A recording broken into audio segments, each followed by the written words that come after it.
right, what is going on, everybody? It's your girl Pam with 2200 Taps. Hey, we have a show today, and I have no idea where the hell it's gonna go, but I don't even really care because I am joined today by two guys. One of which I was stationed with a while back, and he was actually in the show probably when we had seasons, like second season or something. And then another dude that I met recently, who's his roommate. It's not like that, but they are definitely very close. They are work husbands. And excuse me, the reason I brought them on today is we were kind of shooting the shit last week, and they're about 9 hours ahead of us. So when we were talking, we were just going. I'm like, why are we not recording this? So that's why we're doing this. So we're gonna kind of pick up where we left off, and who the hell knows where this is gonna go, but it's very much related to our topic. And before I keep rambling on, I want to formally introduce to you guys Drew and TJ. What's up, dudes? What's going on? Yep. Living the dream. Waking up in nightmares. Right. Yeah. We're dry February. I made it a whole 18 hours. Hey, I made 70. You did? Yeah. I didn't even make it that long. It was good. Cheers to sobriety for 18 hours. Cheers as they down their whiskey and I down my coffee. Well, I have a coffee cup that says on the outside might be whiskey, so. Yeah. Oh my God. Well, hey, thank you guys for joining us. They are actually in a undisclosed location. We're not going to give away their location because it's called OPSEC, and there's a lot more other stuff there that they won't even share with me, and I really don't want to know because I don't want any FBI or anybody tapping on my door. So with that, they are currently active duty, and that's why I said that. But they have definitely dealt firsthand what it's like on the inside with mental health. And, Drew, go back to Drew's story. Like I said, season 2 had him and his wife. Drew lost his father-in-law to suicide. And after talking to you, TJ, and Drew last week, we were just literally kind of sharing our own experiences. So I'm glad you guys are joining us. Excuse me. It's like 8:00 my time. Feels like 8, but anyways, I just, the table's open, dude. The floor is open. We're just going to, like I said, shoot the shit and kind of see where it goes. How about that? Sick. All right, cool. So with that, we were all talking about our own stories, our personal experiences. So let's kind of pick up with that. If any of you two knuckleheads remember what you're even saying. That was so many sleeps ago. Oh, man. I know. Well, I know, like, we talked about cruise. And a lot about the individual that really pushed that. And like, granted, Cruz did what he did, but he was definitely pushed to the extreme by I ever see that motherfucker. And for those that don't know Cruz, pick them up to speed. The short version of who he was to you. Short story long or long story short, Jonathan Cruz was a gunner's mate in the Coast Guard. And him and I, we were friends in North Carolina he was there for about 2 years. And we continued to be distant friends. Good guy. Always wore his emotions on his cuff, as it were. Just always wanted to do the best he possibly could. He was definitely a performer type individual. And he moved down to Key West and got stuck on an FRC, and I think it was like right around like their 6-month inspection. Yeah. Their forming inspection or stand-up inspection, whatever that's called. Yeah, because this is when they were just starting to pull in. Yeah. And get that program started. Yeah, he was just put under a bunch of synthetic stress that he just didn't know how to cope with, and thought there was a better plan to no longer burden anyone, and checked a pistol out of the armory, went out to his Forerunner, and Jackson Pollock the interior of his car. So he did it. He actually did it with an issued firearm. Yeah, with a SIG. Yeah. Holy crap, dude. Yeah, that thing got boxed up, shipped out to Crane, Indiana, and it, as far as I know, is either still in possession or is waiting for destruction. So, let me ask you this, TJ. Did you know Cruz personally? So I had kind of like a weird 6th degree of separation from him, where I went to A school with his brother. Okay. Went to A school with his brother. I worked for the warrant officer who was the first gunner to find out what had happened through a phone call from the commanding officer on that boat within like minutes of occurring. And then one of the guys that a good buddy of mine was in Seattle with Cruz relayed the story of how, or with Nate, I should say, relayed the story to me. They called Nate in and to the chief's mess, and Nate said he already knew. It's like, my brother killed himself, didn't he? So he Was kind of separated from it, but it was knowing his brother and his personality. I assume that Nate and John were pretty similar, where they were both go-getters.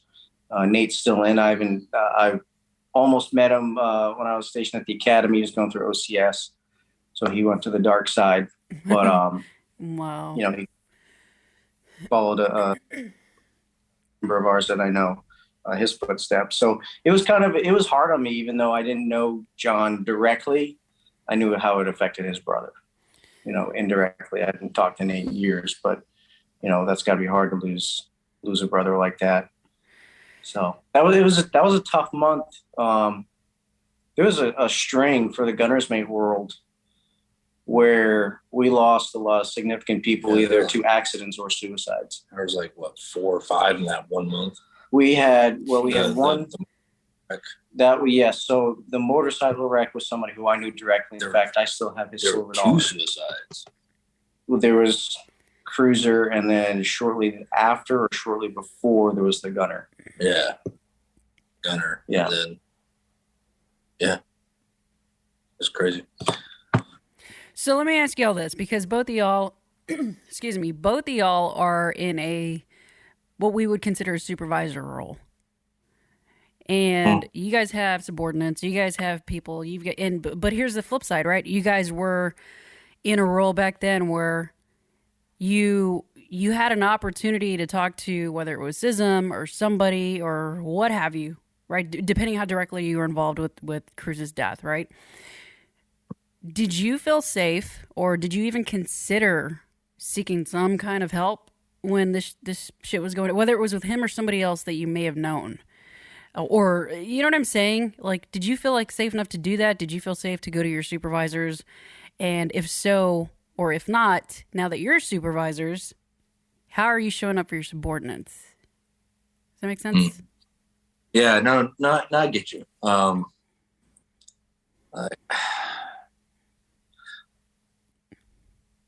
I've always had the ability to talk to someone, but I came into the Coast Guard like right at the tail end of the old guard. Spent the whole you have to go out, but you don't have to come back. Yeah, kind of my and also where I grew up, like you just like men didn't really flex out their feelings all that well. And not to say that they couldn't, but it's just like you just didn't. So like every time, CISM would come around, like when Wiley passed. Yeah.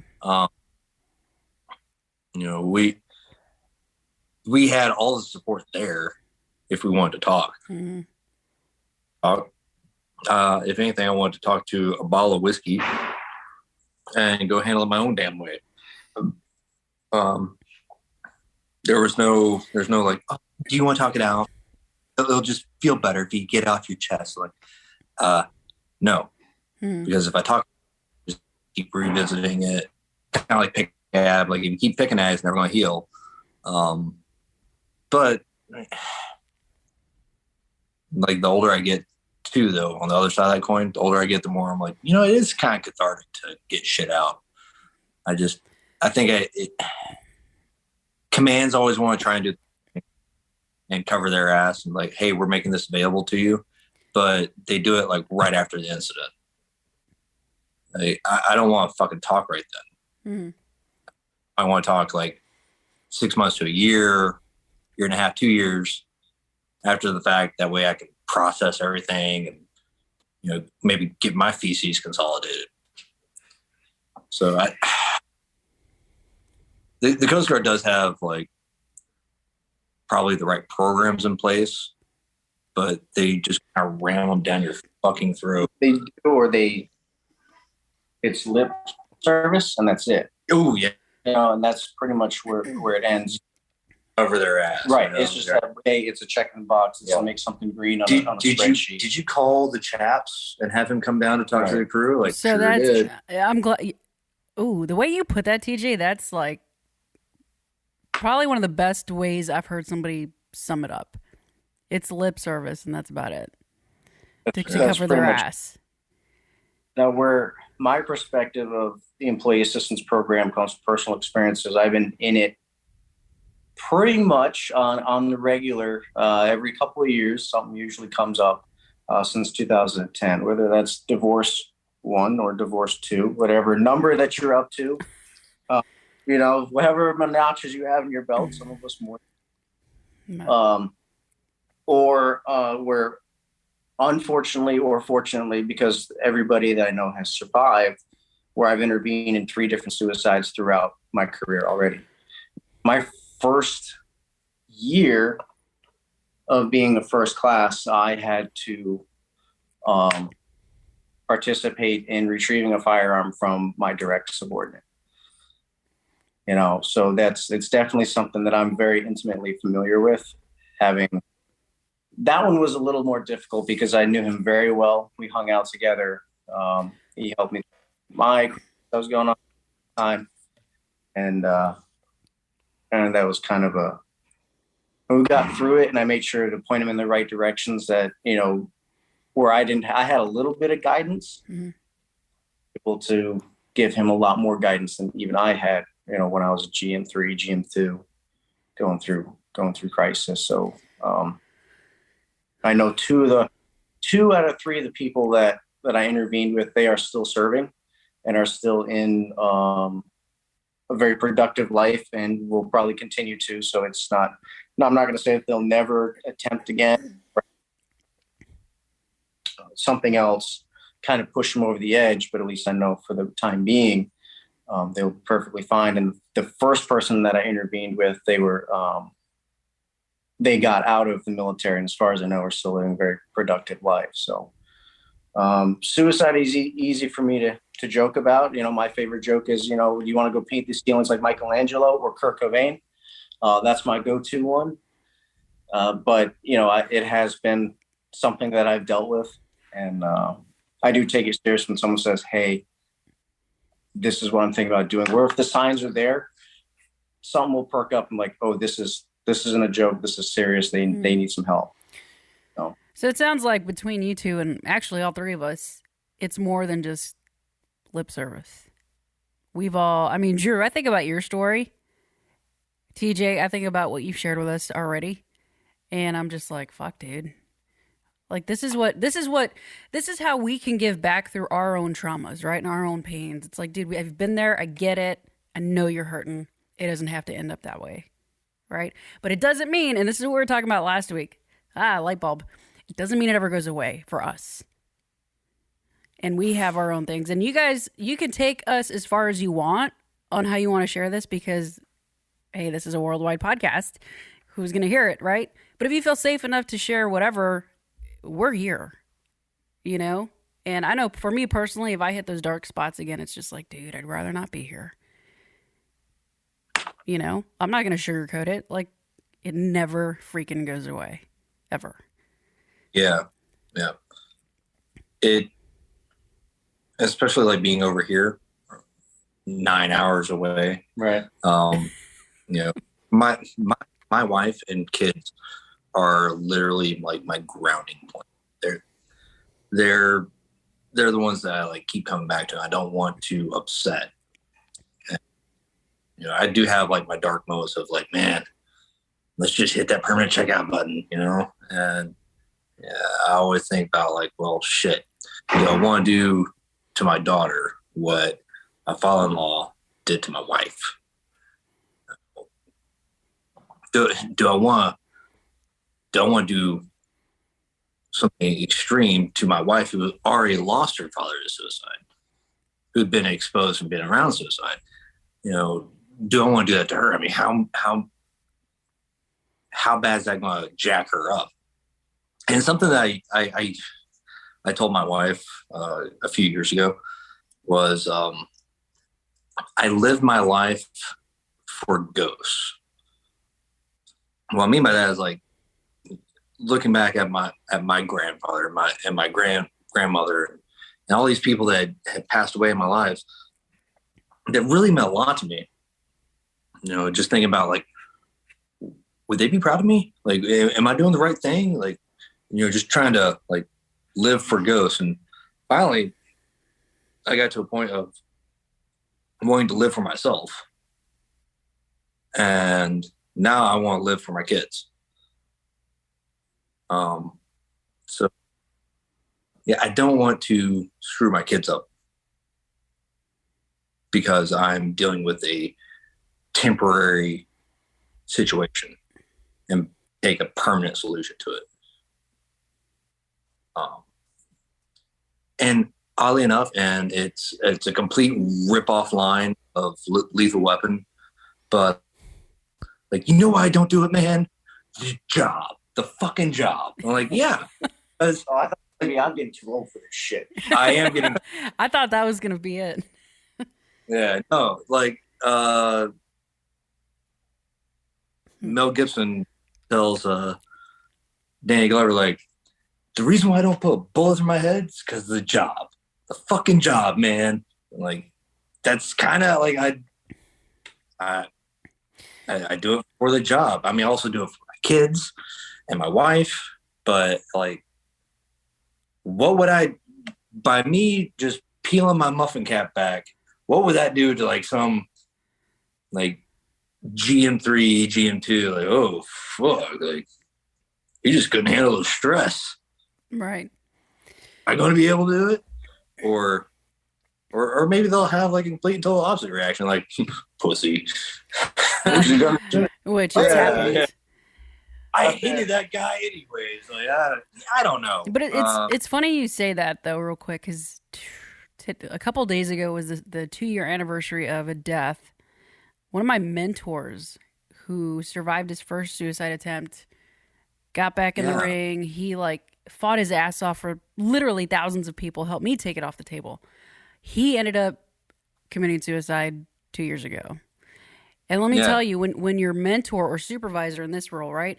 When somebody you look up to that helped you fight your own demons and heal from it, when they succumb to their own, let me tell you, that is a mind fuck in and of itself. Because it's like, well, if he couldn't make it, am I going to be able to make it? Just like you said.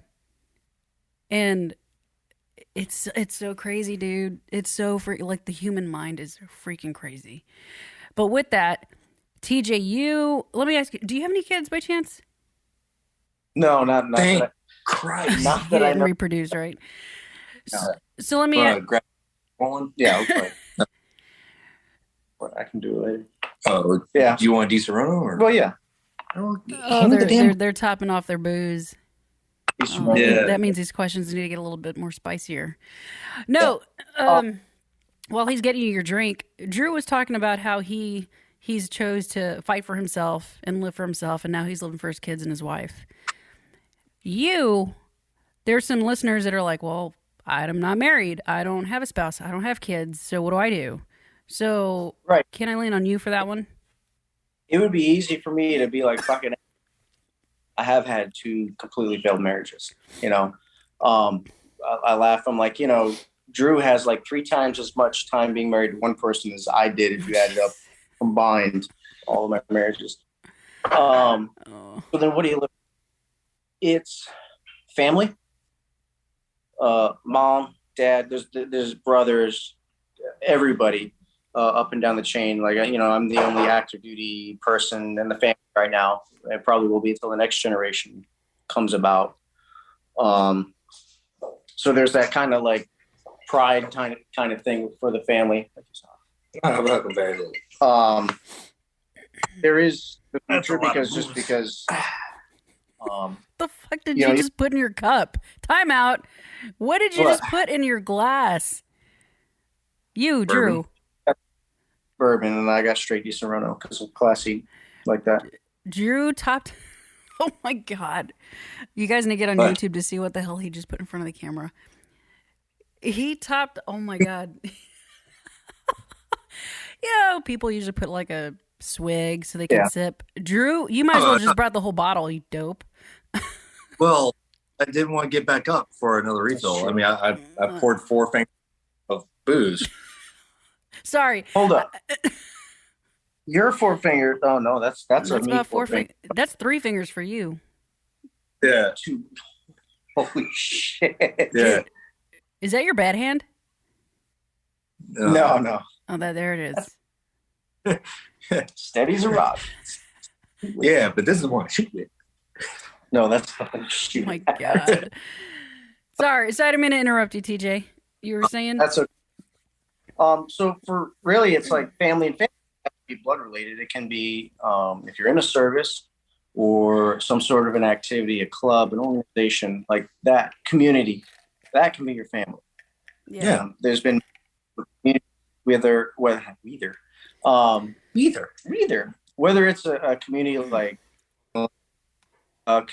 some of the online stuff that I participate in, that's military oriented, but it's still, it's like Soylent Green. They're people too.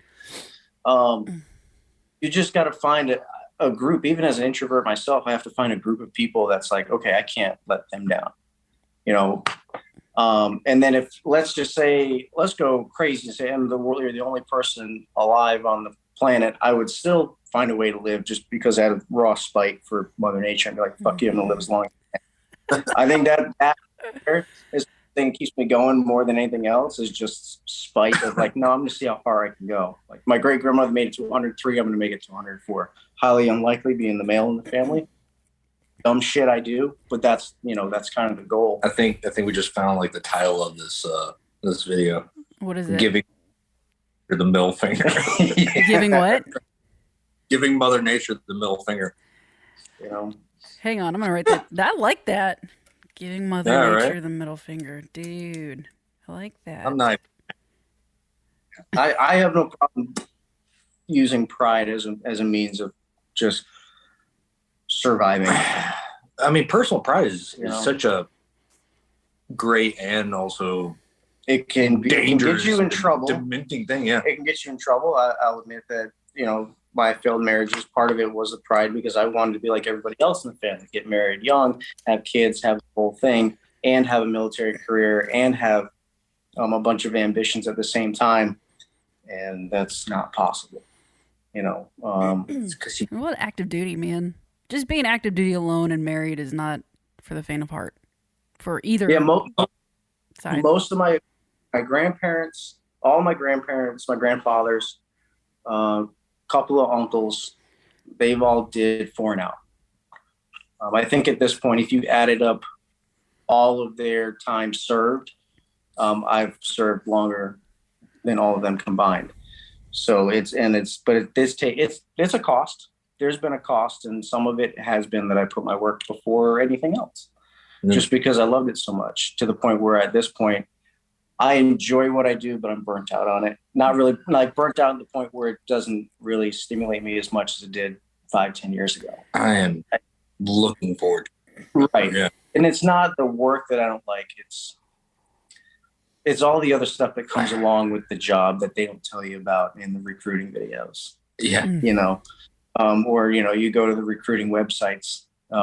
If I only had to do my job that it says on those recruiting websites, I would do this forever. But that's not all of it. Well, they're not going to tell somebody they're trying to recruit for DC, like, for example. Like, yeah, you get to do all this cool shit, but by the way, you're going to be cleaning shit. Like, straight up. you're gonna be in the Boy, shithole I- cleaning some crap. Yep. We all have Yeah. our thing, right? Because y'all are GMs. I was an MK, and it's like I remember being hung upside down because I was smaller at the time, but I was the only female engineer. So those hard to reach places, guess who's going to be hung upside down to go reach them? And you're just like, what? Or changing probes out of the poopy tank or whatever. It's like, Jesus, this is nuts. So I don't know. I think it kind of makes you a little more saltier in a lot of good ways, but not so good ways. It's the politics for me, man. Like, if we could just do our job and just do it, we're good. Throw in some politics, throw in people that don't know what the F they're doing as far as investigations or this or that or sweeping shit under the rug. Well, I That's mean, we just had God dang, dude. Or just managing our day-to-day activities, like questions with people, like, and I joked things up about the ordinance role. Go, man, if we only had like a rate that did this stuff on a day-to-day basis and knew what they were talking about. Why are you telling me what to do? Literally spent 14 years of my life doing this, but somehow you with a 4-year degree came out of an institution no more than I do. Yeah. Oh, and by the way, I taught at that institution. I know what they teach you guys there. Are you talking about Well, butter bars? but You know? but can you show me in writing Yeah. where it says that? Like I could, Yeah. but I don't have Hmm. hours to waste on your ego trip. Yeah. Now, they're not people all are funny. Some of the kids that I interacted with, they're going to be fantastic, but they are 1% of the individuals that They're the smartest kids with Down syndrome. Yes. Shut up. Oh my gosh. I I remember. always tell them, like, go to GM guys. So. Yeah. I feel like we're getting a glimpse of what it looks like in the GM locker, in the gun locker with you guys. Oh yeah, they're knuckle Minus the dragging. alcohol. Trust No, me. no, no. Some, we never do that. Although we had somebody do that, not in Sabine, but I knew of a guy who posed in the gun locker with a gun and a bottle of Jack, and his ass got reamed and posted it on social media. Don't do that. Yeah, don't do that. Yeah. Bless your heart, 800,000 swimmers, and you were the fastest. Jesus Christ! I think the booze is kicking in, guys. It's great. Oh no, I'm like the sober, drunk. Doesn't matter. That's true. You're definitely Yeah. more sober than when we were the last time when we interviewed you. Hi, I can't even talk. Blah, blah, blah. You're definitely more sober this time. Beg pardon. Who's been drinking here? I don't know. I just got tongue tied by coffee. I don't know, or maybe it's coffee. That's all, folks. Oh hell! So what else is on the agenda? Thank y'all for sharing all that shit. By the way, I'm like good stuff. Oh, we're just barely ripping the Band-Aid Let off. me tell you what I think about this. Up, kids. Yeah. Here comes the bumpy ride. Oh man. Stop. Oh, TJ's think- got his phone out. The schedule and stuff I can't talk about. It's super secret shit. Yeah, Secret squirrel ups. Oh wow, y'all are going fishing tomorrow. Yeah. Oh, actually, we're going to see you on Monday, hopefully. Oh, you fucking bastard. Yeah. We're just keeping everybody in suspense as far as like where you guys are located. Yeah. That's So all. we It's just for the used to- suspense. I don't know if you know already. There's a giant kitty litter box involved. There is. Yeah, they're in an apartment. You're in an apartment. We are in an apartment. Yes, thank you for the taxpayers. You paid for this. Yes. So cheers for your taxes. Stragucia, bitches. Yes. Yeah, you're welcome. I did have something and then I forgot. You had something and then You you were Oh, looking- we used to, I don't know if we were recording when I mentioned it, but I did have a podcast with a fellow Coastie years ago. We didn't touch anything Coast Guard related.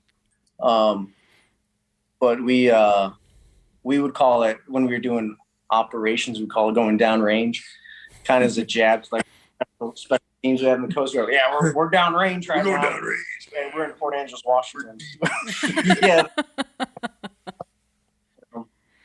And it was we try to skirt around it, but if you pay attention to it, you figure out it's just 2 to 3 GMs sitting around talking about video games and music and stuff like that. But eventually we were like, fuck it, we just came out, so to speak. So Bagels. And then and then every other show that I've been on, I just come out and say it. And it's great when you're surrounded by a bunch of Army dudes talking about stuff. I'm like, I'm the Coast Guard. I'm like, what do you do in the Coast Guard? To get caught in the puddles? Like, yeah, that's exactly what. That's what it starts off with, and then by the end of the show, like, yeah, I should have joined. Yeah. You know, then they start drinking. They go, all right, let's real talk. I should have went to your guys' show. I have probably interacted with, let's say, 100 individuals, and 90% of them are always like, actually, all of them are just big chest beaters. Like, oh, 90% of those 100 are like, you know what, man, I should join the Coast Guard. Yeah. Or they'll hit you up. But what was the deal? Was your IQ just too low? Find your DMs like, hey man, where's the recruiter? Like, whoa, who's sliding in your DMs? Are they showing you like that purple eggplant? They're like the winky emoji. Yeah. God. Yeah, dude. People I interact here on the civilian side, they're like, yeah, I'm Marine, Army vet, this, that, and the other. What about you? I'm like, I'm a Coastie. And honestly, like, yeah, they give me shit, but there's quite a few Marines. Almost every Marine I've met, they're like, yo, I've gone underway with the Coast Guard. Like, you guys are some awesome shit. Y'all do some hard stuff. People don't realize what you do. I'm like, yep. We get more love from the Marines, I think, than any branch that I've personally experienced. Oh, yeah. Well, dude. Although I noticed younger Marines don't understand as much as older Marines. The older Marines are always like mad props, respect.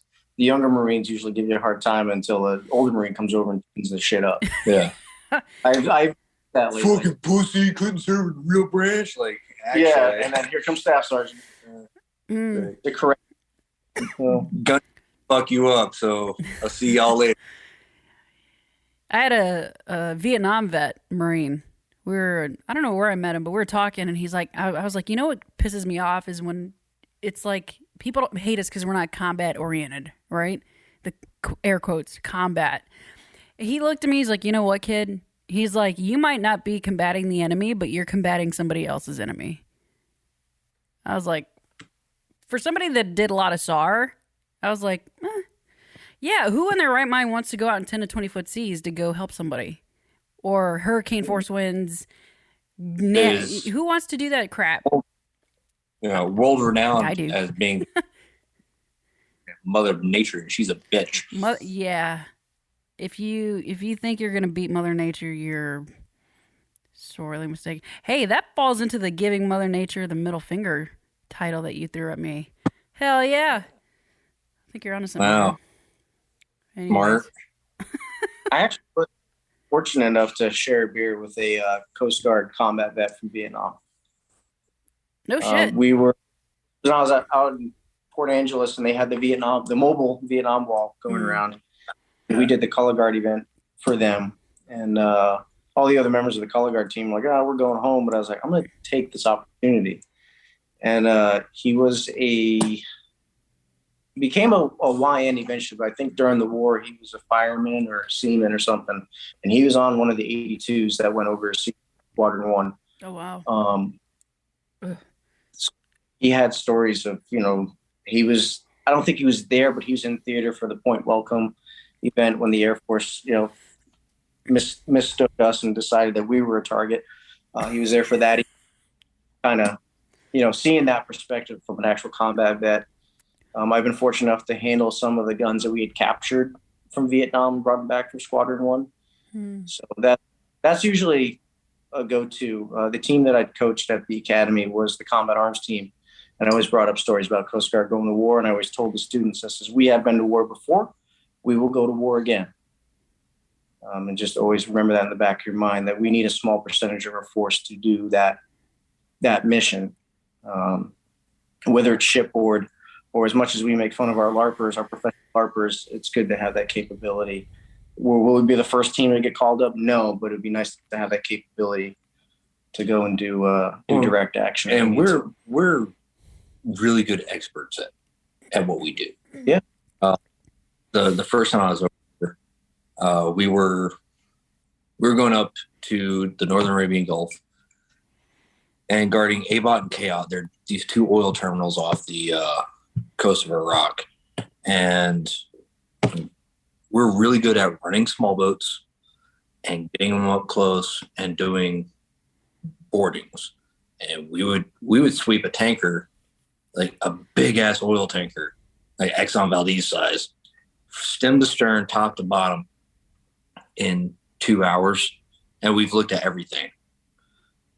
And then we're off to the next one. Mm-hmm. Doing sweeps.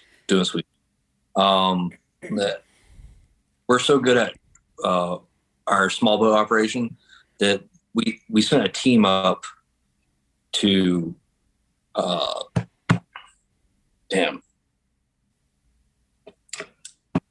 so the most southern port in Iraq.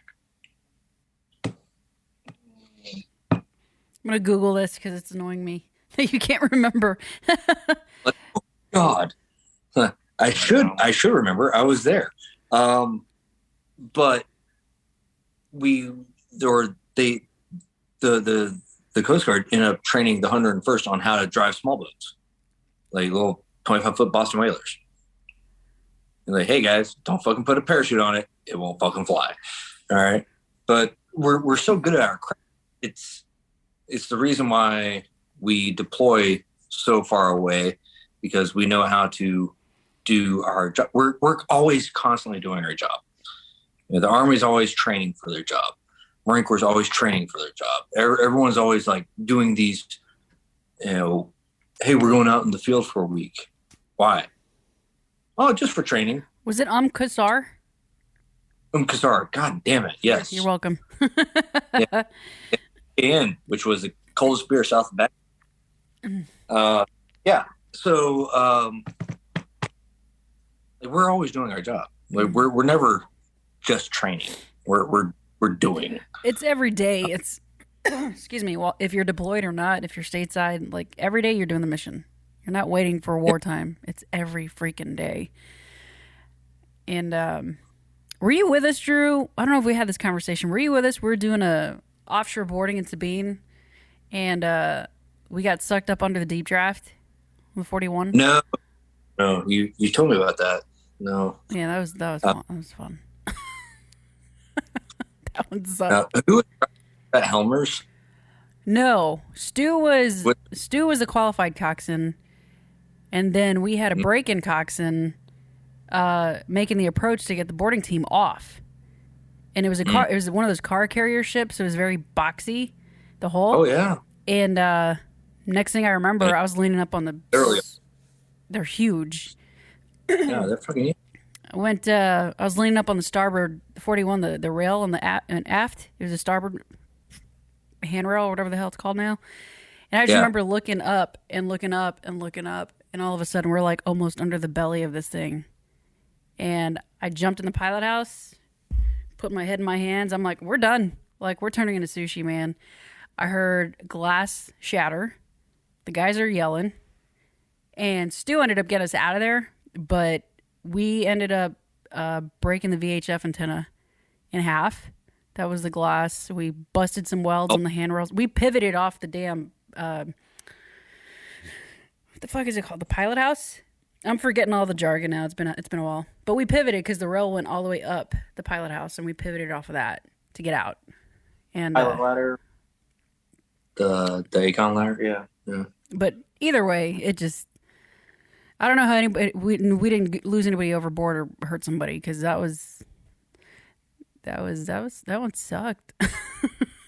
Yeah. What's up with breaking coxswains trying to kill people? Because both times I don't know, 110 was from a breaking coxswain. Still a good buddy. Hey, but good Lord, man. If you don't release the sea painter and you pull away, that shit brings you right back to where you were. Really back. Yeah, the boat came back. The boat came back. Yeah. Or if you run over a lobster trap line and tangle up your engines in 5 footers, you're engine cuts off, and then all the water comes into your boat as it comes over the side, and you're bailing it out with your helmet and shit, and just chaos ensues. And I've been wrapped up in so many goddamn close calls. I can't even count them. But after every single one, so fucking alive. Yeah. Like, woo!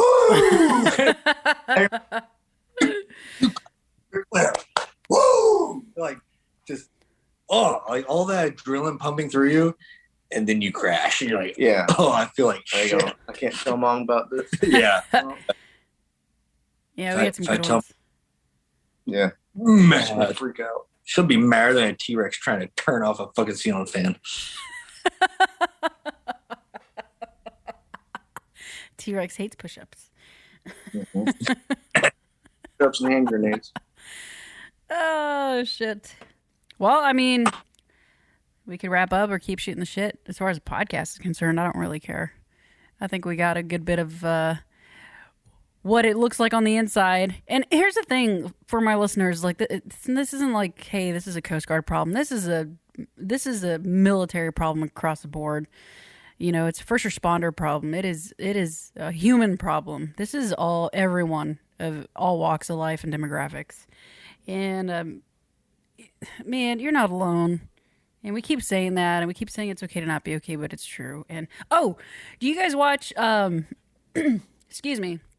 I got a little gossip for you that's related to this. I just found out, and I don't really like to engage in gossip, but this is kind of juicy. What's his name? Todd Chrisley. That's his name. You know the Chrisley Knows Best TV show? Yeah, I didn't know it either until this year. Anyhow, it's a family and the dad and the kids, and the dad's like very anal, like it always has to be his way, but the family is always pushing back, and there's an old lady, his mom, that gives him shit. What? I knew it. I was like, this childish motherfucker's going, yeah. Was that you? All right. Is that you? You'll find out in post-production. You'll figure it out. Yeah. Oh, shit. Yeah. Well, anyhow, this is not the happy side of it. I guess Todd and his daughter, Savannah, responded to a call. Savannah's ex-fiance was about to take himself out, like he had a handgun, the whole 9 yards in it. And long story short, the kid survived, thankfully. But TMZ was like really quick to try to break the story all for money. Like they wanted to like create their own narrative for clicks and all this crap for money. And the Chrisley family came out with her ex-fiance that almost attempted and was like, no, like this is some basically bullshit. You know, calling out TMZ and the media and all these people who would rather report about the kid trying to kill himself rather than, hey, thank God he's alive, and trying to get money off this shit. I wanted to bring that up because this podcast and here, we don't have any sponsors, believe it or not. And the more I think about it, I don't want sponsors. We don't want to make a penny off of people's stories. I think it's horseshit and bullshit. So we're going to be the sponsorless podcast.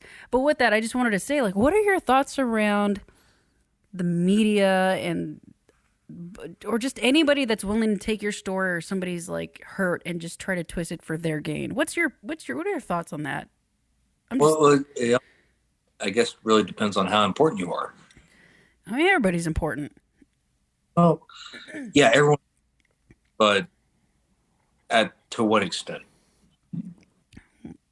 When Robin Williams died, that exploded, and it's still exploding. You know, there's still people there, you know, back to Robin Williams because he's a famous individual. He affected so many lives. Okay, but he's one of thousands of people that committed suicide that year. Yeah, I get it. Yes, he was a great individual, and he's raging with hilarious. I personally love the death. He did more for troops than I can even think of. Well, minus Bob Hope. No, fuck Bob Hope. I was gonna say go Lieutenant Dan, man. Gary Sinise. Gary Sinise, yeah. Yeah, that guy too. Yo. That dude. rocks hard, I'm and he's a killer. That's my goal, to get him on the show, just so you know. Really? Mm-hmm. I'll tell you, I'm gonna have to tell you in post because I can't quite tell the listeners yet what I'm working on. I would love to just like tell that man like personally, bro, like you rock, bro. But no, like I think it really it sounds jacked up, but it really depends on like how famous you are or how important you are. Really measures your life, and when you commit suicide, kind of like, oh, they checked out, they were such a strong individual and they did it. Yeah, happened to literally anyone, you asshole. So they're celebrities, but they're not superhuman. Yeah, they're still people. They still have things that they don't talk about, that they don't want the public to know, especially a comedian. That's why a comedian is except the way for they're not really people. Well, okay. but comedians in particular are very vulnerable to that because I don't want to say that they're covering something up. They don't want people to feel the way that they feel. Well, yeah, I think comedians are probably more susceptible to suicide because comedians and singers of grunge bands, because the only one that's still standing is Eddie. The rest of them have died from drug overdose or suicide. Well, you're in a constant world of making people feel better. Oh, come on. Well, they were talking about comedians. If you think about it, when you go see a comedian, what are they doing? They're bashing the shit out of themselves.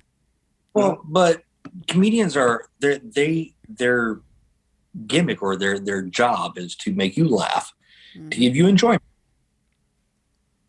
But at whose expense, though? Yeah, well, it's not yours. When you're constantly living for someone else, giving someone else enjoyment, well, what's left over for you, bud? You're just feeding it all out for everyone else. I mean, granted, at a price, but yeah, you're giving out all your joy to someone else. There's none left over for you. I just feel like we've missed the mark as people, as a society, when we look up to celebrities and we are crushed, or we are like automatically in depression because they die or whatever reason. And to some, I mean, granted, there are some celebrities that are heroes to people, and I get that. But then that idolization where it's just like, oh my God. But dude, it's like, what about your kids? What about your wife or your husband? What about the people in your own home? Would you feel the same way if something happened to them? And unfortunately, there's people that'll be like, nope. Because they idolize this person so freaking much.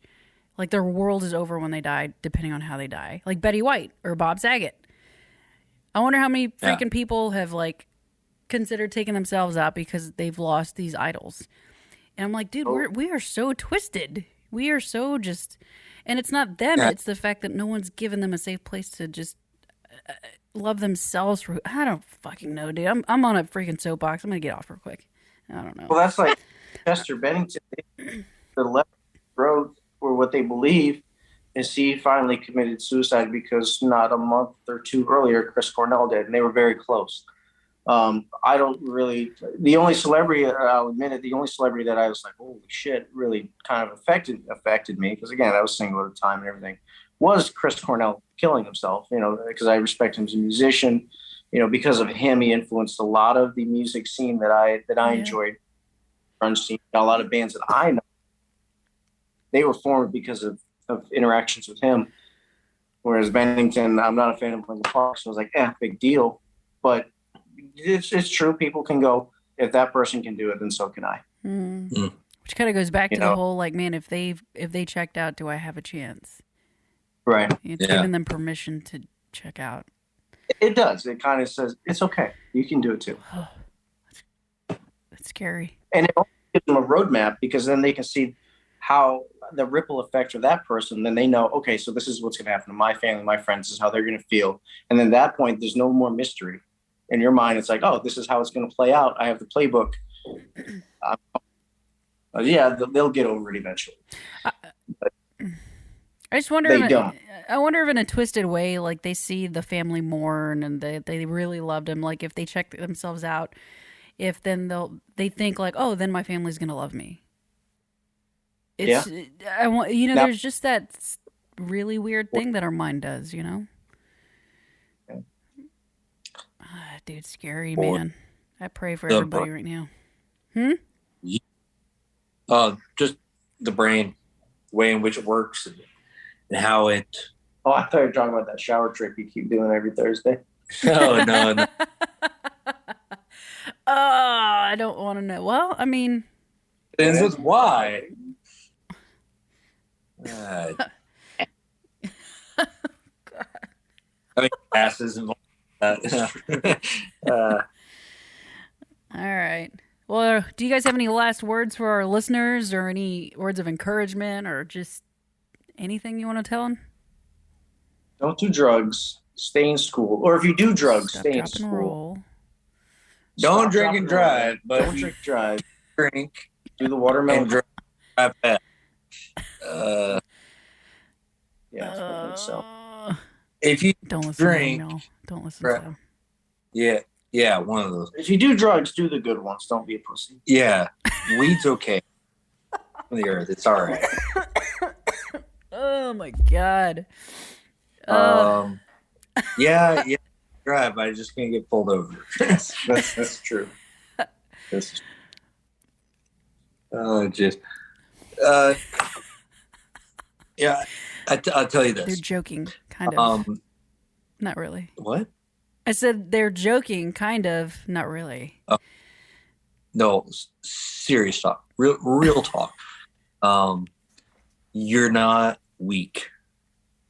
You're not pussy. You're not anything other than just trying to seek help. Seeking help is like gathering knowledge, and knowledge is power.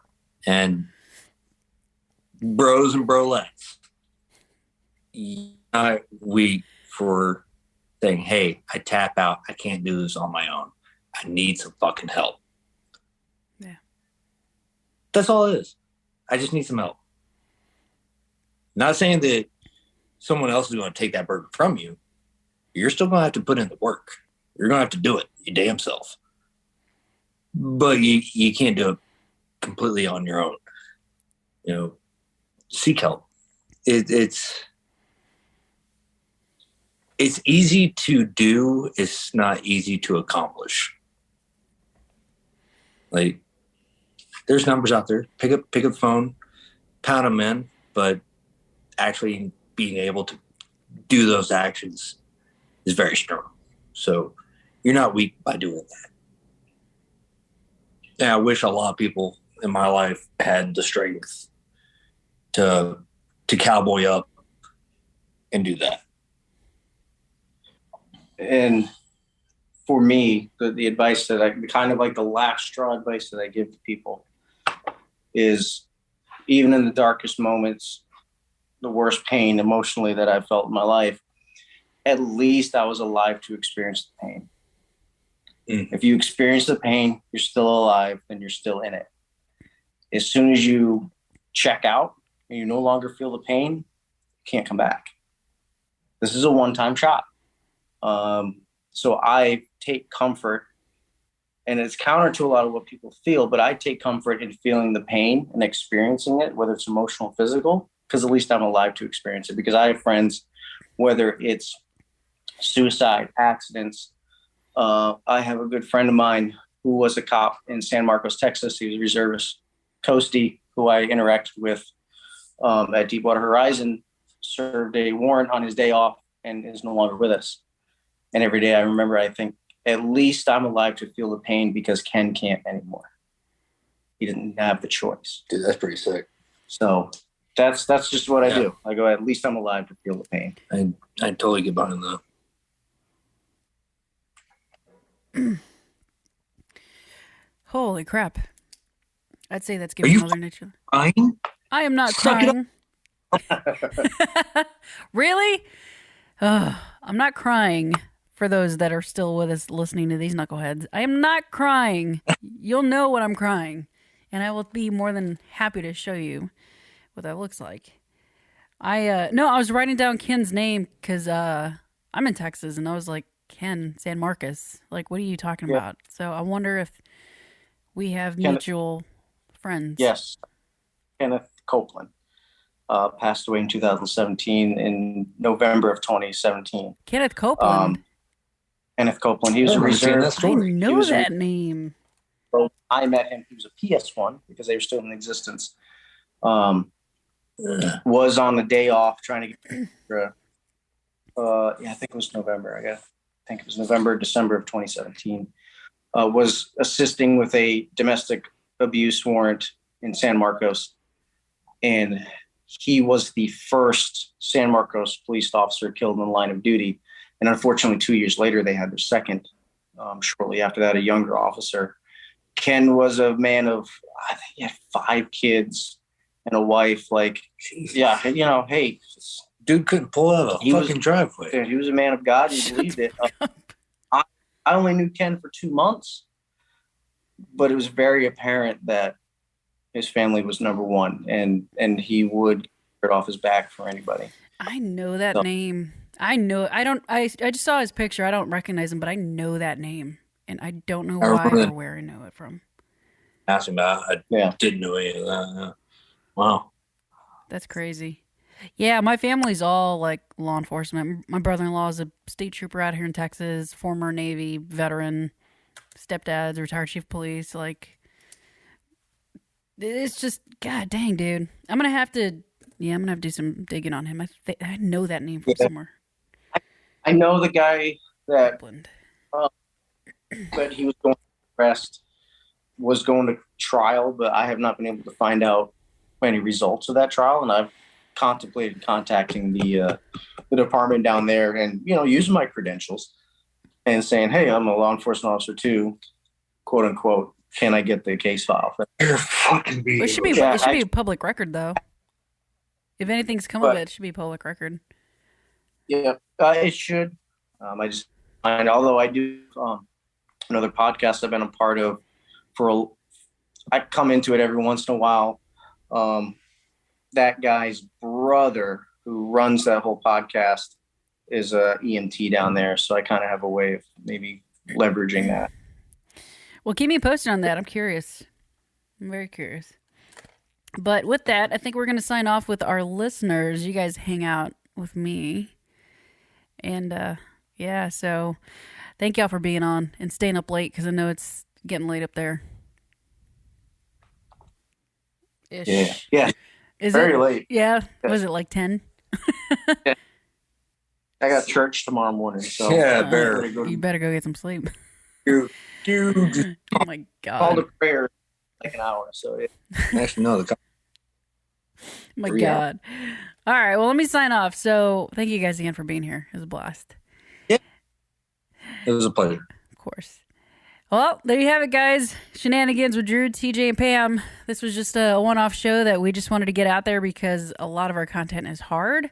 So we like to have some fun episodes, but we also want to have some insightful episodes, and I would imagine this was pretty damn insightful. So stick around. We got some really cool guests still coming up.